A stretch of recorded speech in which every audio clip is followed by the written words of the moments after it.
Hello everybody, Nick here at Scoggin-Dickey. We appreciate you stopping by for another one of our weekly tech videos. This one, we're doing an update on the Nick Williams throttle body line. We've already done one of these, I think roughly about a year ago, and sure enough, he has come out with some new products and some new updates on some already existing products. So we just wanted to cover those real quick for those of you that have questions and are trying to find out on the fly a little more information about these things.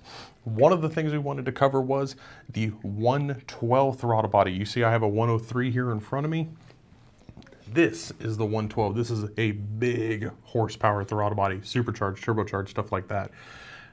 They originally, when they made these, the connector on the side of these, whether you got an LS or an LT, had the same connector. The guts were different because essentially LS and LT, the difference between the guts is analog control, digital control. So there is a difference there.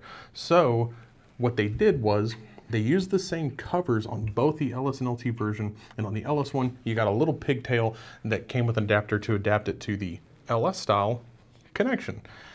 There was kind of some problems with that. He did that because of part supply issues, but really people didn't like it because it's, when you're doing an engine and you spend a lot of money on a throttle body or a blower and a turbo setup, some of y'all are trying to build nice cars and it's a connector upon a connector upon a connector, and you're trying to tuck this harness and make it look nice, and it really didn't look that nice. It kind of made it more difficult.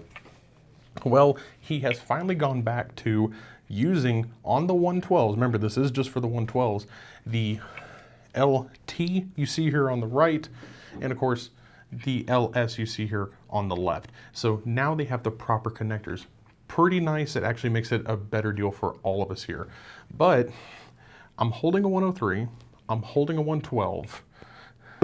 Take a look at the behemoth next to me. This is the new 120. It is massive. It's the Steven Tyler from Aerosmith of throttle bodies. Look at the size of the mouth on this thing. Now, he is going to offer this in both LS and LT versions, and in both black and silver finishes. What I have now is one of the very first batches. All we have at the moment, at the time of filming this video, is black LT versions.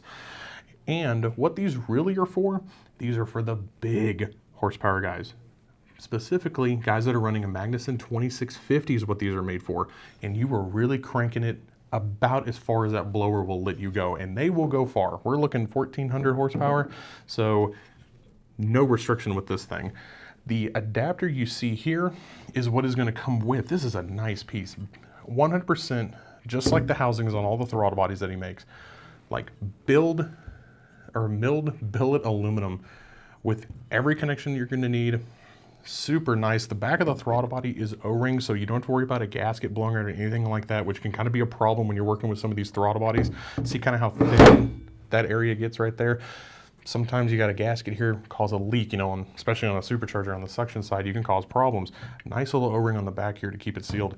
But the LTs need an adapter on the Magnuson that is included with the price of these throttle bodies. On the LS, Magnuson actually includes an adapter to run a 120. So LS does not come with an adapter for the 120, LT does. So kind of help clear up some of the confusion there, because some of y'all are going to be receiving a throttle body and it's going to come in 2 boxes. But that is just a little update we wanted to show you from the guys at Williams Performance. Nick Williams has been always trying to upgrade and innovate and really make these things perfect and honestly beautiful. We love the finishes on these, and I do love the construction on them. And of course, who cannot love the airflow that this thing can bring? I know most of y'all haven't met me in person. There's a good reason for that. I have a big head. Look at the size of this thing. It's massive. But that's awesome. I cannot wait to see somebody use one of these. So we appreciate you stopping by for another one of our weekly tech videos. We cover all sorts of topics here at Scoggin-Dickey, anything from dyno videos and things about DOD deletes and performance parts and everything in between to help out hot rodders like you and me learn as much as we can. So please give us a like, subscribe, and share on Facebook and YouTube and Instagram and all that sort of stuff, so we can spread around as much good knowledge as we can. We know in this day and age on the internet, we need to spread around as much good knowledge as possible. So we appreciate you guys stopping by for one of our weekly tech videos. We will see you guys next Friday for another one. Thanks for stopping by.